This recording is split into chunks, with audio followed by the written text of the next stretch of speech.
and complex carbs. And Simone Biles, training 6 hours a day, 6 days a week, 2 sessions per day, morning and afternoon. Her recovery, Sundays off, prioritizing therapy, mindfulness as much as physical training. Simone Biles said, "It's not just training the body, it's training the mind." Here's what I've learned. I've never met a strong person who hasn't made sacrifices. I've never met a strong person whose life went according to plan. I've never met a strong person who didn't cry in private and still show up in public. I've never met a strong person who didn't lose something, a dream, a friend, a version of themselves, to become who they are now.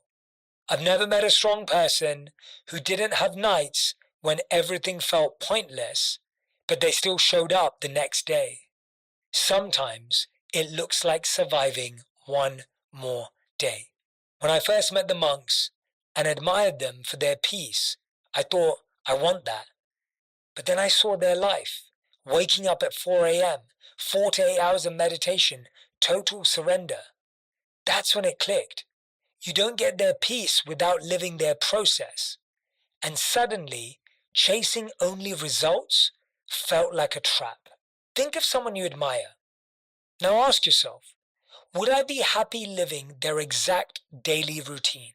Not just their wins, but their work, their habits, and their sacrifices. If the answer is no, stop idolizing their life. Fall in love with your own path instead. We live in a world right now where we see 1% of someone's life and we want that. I also call it the work ethic. If you want to be in the 1% of people, you have to have a 1% work ethic. You can't want to be in the 1% and have a 50% work ethic. It just won't add up. Lesson number 2. Don't confuse noise for your own inner voice. So many people in their 20s and 30s are exhausted, not from doing too much, but from trying to be what everyone else expects. Parents, culture, friends. That noise drowns out your actual desires. How many times have you ever chosen a partner or a career because your friends would approve? That leads to you living a life they're proud of, not a life you're proud of. I remember, I thought I had to get a safe job. I thought I couldn't take risks after I got married. I thought I shouldn't make content because that's not what I studied. We create all of these barriers in our mind. If you've ever felt stuck, lost, or like you're falling behind in life, listen closely. I created a free 21-day journal guide that's helped thousands rebuild their habits, find clarity, and finally feel aligned toward a path of purpose. You'll get step-by-step pages to reprogram your mindset, show up with confidence, and become the version of you that actually follows through. Click the first link in the description or scan the QR code on screen to grab it now for free. Don't just watch others transform. This is your moment. Start yours. 2 questions. What are you not doing because someone else doesn't approve? Do it today. And number 2, what are you doing just because someone else approves? Stop doing it today. Whatever you're doing just for other people, it's probably not worth it. And whatever you're avoiding because other people won't like it, that's probably where all your meaning and purpose is. You can't chase what looks good online and expect it to feel good inside. You can't chase someone else's goals and expect to feel happy. You can't live for approval and still feel at peace. You can't keep climbing someone else's mountain and wonder why the view feels wrong. Because fulfillment doesn't come from winning, it comes from aligning. When your actions match your values, peace follows. I remember my math tutor once told me, "You're not stuck because of the problem.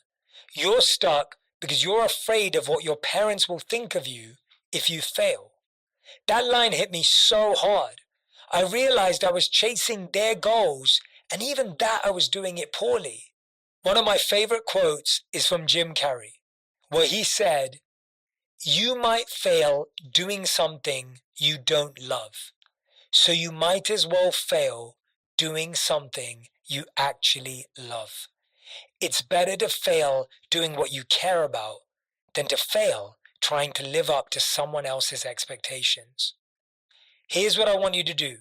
Write down the 3 loudest voices in your head: parents, bosses, friends, whomever.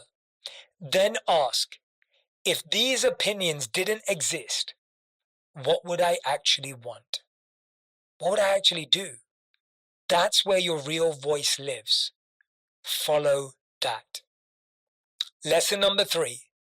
Success and happiness are 2 separate roads. Being successful won't make you happy, and being happy won't make you successful. This idea that if you're better, you'll attract more doesn't always work. There are strategies for success, and there are habits for happiness. Do you know the strategies for success in your industry? Have you watched other people and learned what they're doing? Do you know the habits for happiness? Rest, meditation, connection, belonging. Of course, the 2 intersect, but knowing they're separate roads will save you time. You go to New York to do business, and you go to Bali on vacation. They're separate journeys you take. We think climbing higher will make us feel lighter. We think more money means more meaning. We think the finish line will finally bring peace. But success and happiness don't live in the same place. Success lives in the mind. It's about achieving. Happiness lives in the heart. It's about feeling. You can win the award and still feel empty. You can reach the goal and still feel lost. You can have everything people told you would make you happy and still wake up wondering why you're not. Because success is external. It's applause, recognition, achievement. Happiness is internal. It's alignment, gratitude, and peace. In your 20s and 30s, everyone will tell you their definition of success. Just make sure you take the time to come up with your own definition. Learn to listen to your inner voice in your 20s and 30s. It's the voice inside you that's quiet, that's whispering. It doesn't force you. It doesn't motivate you through fear. It just speaks to you. The difference between your intuition and your mind is that your mind tells you what's right and wrong. It's loud. It makes you feel fearful. Your intuition gives you choices and options. It's quiet and graceful. It's thoughtful. And it really wants what's best for you. So it motivates you through love, not fear. In your 20s and 30s, you have the opportunity to start listening to that voice. If you ignore that voice, it becomes quieter as you get older. If you listen to that voice, it becomes louder as you get older. Lesson number 4. You think confidence arrives after you achieve something. But research from the University of Melbourne shows it's built by small acts to follow through. It's not about being certain, it's about believing you'll figure it out. I remember this quote I once read. It said, confidence isn't, they'll like me. Confidence is, I'll be okay even if they don't. Confidence isn't, I know what I'm doing. It's, I can handle what happens next. What's really interesting is that when we believe that external success makes us more confident, the truth is external success can actually reduce confidence. External success can actually reduce real confidence if it isn't built on self-trust. You start depending on applause instead of integrity. You feel powerful only when things go right. Psychologists call this contingent self-worth. Your value is conditional on outcomes. People with self-trust, on the other hand, have non-contingent confidence, grounded in inner consistency, not results. External success builds ego. Internal consistency builds confidence. Here's the science behind it. The Self-Efficacy Loop by Albert Bandura from Stanford University. Bandura's foundational research on self-efficacy showed that confidence is built not from success itself, but from the interpretation of success and failure. When you interpret setbacks as data, not personal flaws, your self-efficacy rises. Think about that for a second. When you look at failure as something to learn from, as data, as insight, you actually feel more confident than even if you won. This is why people with self-trust bounce back faster. They see failure as feedback, not proof that they're incapable. Every time you survive a challenge, your brain collects evidence that you can trust yourself, says the research. Here are 4 habits that will change your life. Number 1, don't break promises you make to yourself. Even micro habits count. They train reliability. Number 2, do the hard things on purpose. Voluntary discomfort, like cold showers, workouts, or difficult conversations, build self-trust that you can survive stress. Number 3, track evidence, not outcomes. Each time you act despite fear, record it. It trains your brain to notice resilience instead of perfection. And 4, separate your identity from your results. When things go wrong, say, this didn't work, not I failed. That linguistic shift rewires attribution patterns and preserves self-efficacy. Confidence doesn't come from winning. It comes from learning through loss. Confidence doesn't come from being right. It comes from staying curious even when you're wrong. The next lesson is most rejection isn't personal, it's statistical. In dating, work, or life, rejection often feels like a judgment of your worth. But behavioral economists call it base rate neglect, ignoring probability. Most no's aren't about you. They're about timing, numbers, fit. This is the biggest lesson you can learn in your 20s and 30s. Most rejections are not about you. When you stop personalizing rejection, you stop fearing it. Here's the psychology of personalization. Humans have what psychologists call a personalization bias. When something negative happens, we assume it's a reflection of us. It's a cognitive distortion, a mental habit of turning randomness into self-blame. In truth, rejection often says less about who you are and more about how many others were in line. You apply for a job with 500 applicants. You pitch a book to 30 publishers. You ask someone out who's emotionally unavailable. That's not about your inadequacy. It's about math. Economists call this base rate neglect, ignoring the statistical odds of an outcome and assuming it's uniquely personal. If a company hires 1% of applicants, your rejection was 99% predictable before they even opened your resume. Yet when we get the no, our brain doesn't think 99% odds. It thinks, I'm not good enough. We mistake statistics for self-worth.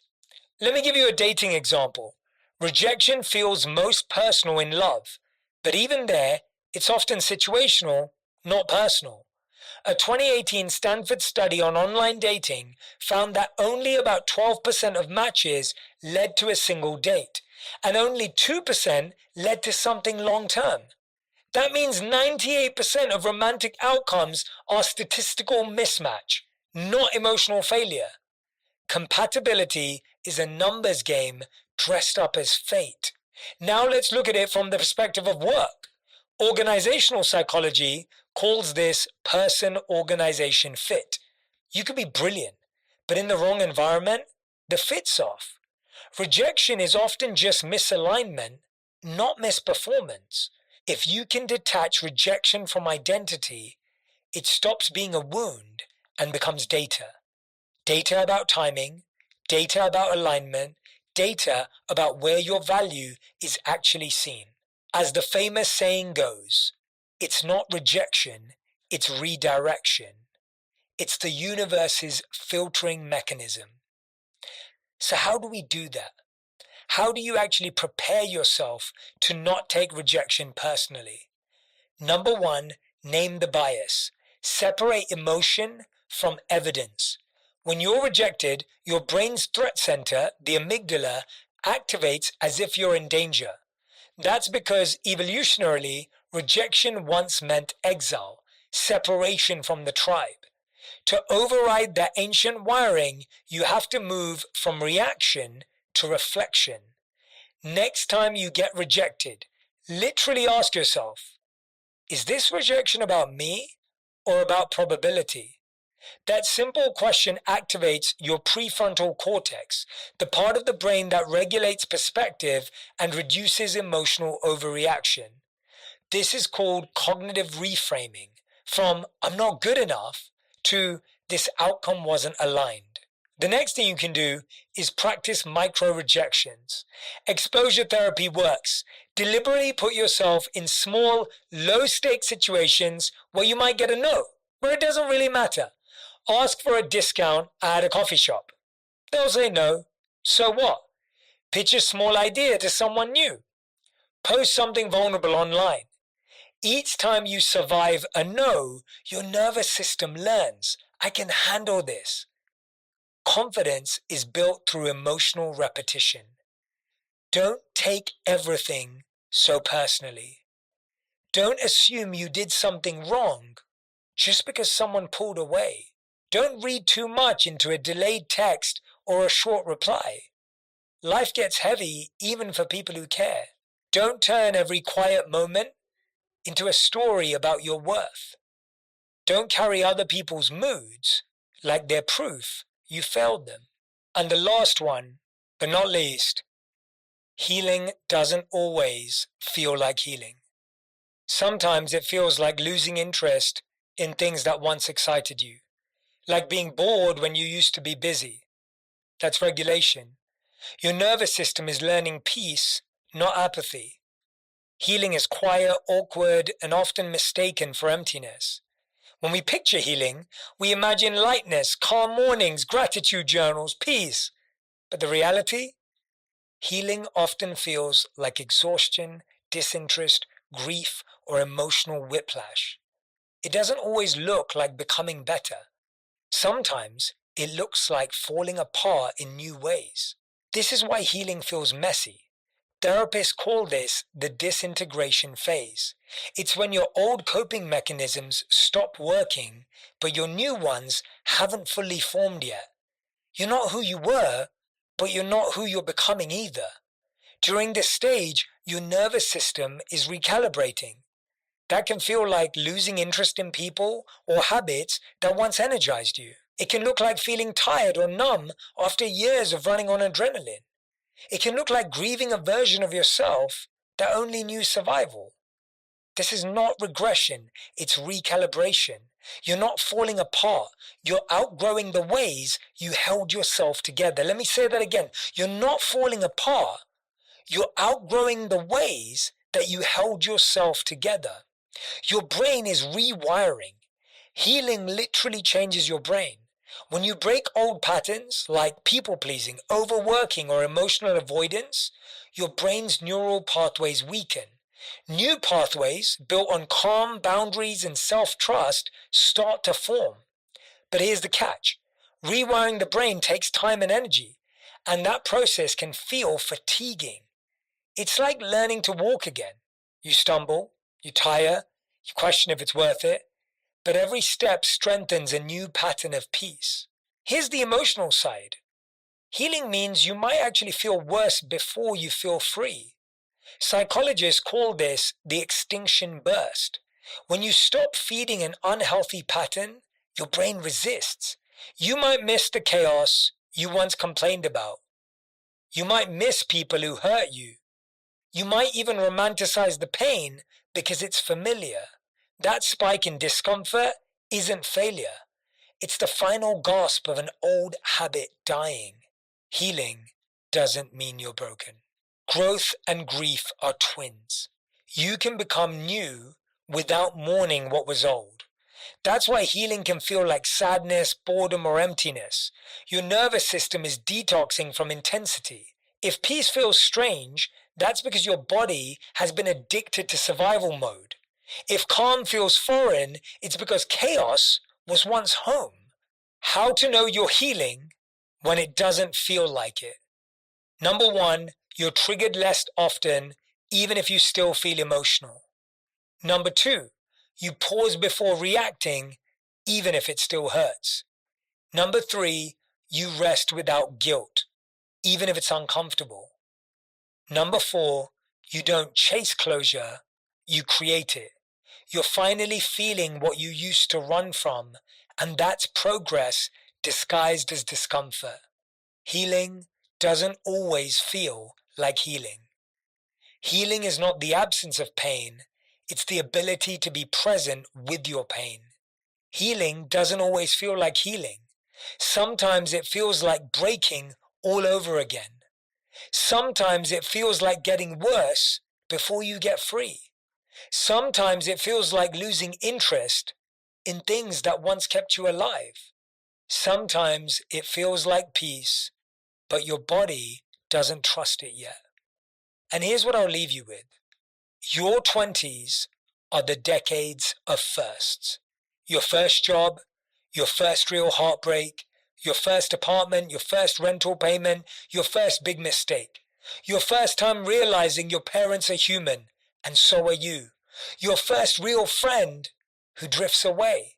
Your first moment of feeling lost, alone, and completely unprepared.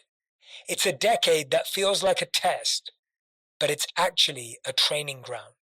Understand the psychology of firsts. Every first triggers what psychologists call identity disruption. It's the tension between who you were and who you're becoming.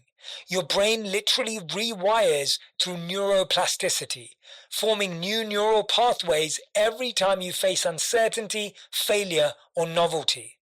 So when you feel overwhelmed, confused, or unsteady, that is your brain growing. It's not a sign you're broken, it's a sign that you're building yourself. Confusion in your 20s isn't failure.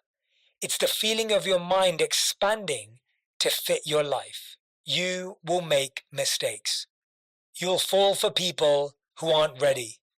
You'll take jobs that look good but feel wrong. You'll celebrate wins that don't satisfy you and losses that free you. You'll mistake excitement for alignment and comfort for love. That's okay. You're just collecting emotional data. Your 20s aren't about getting it right. They're about getting the reps in. Here's how you prepare and protect your peace. Expect uncertainty.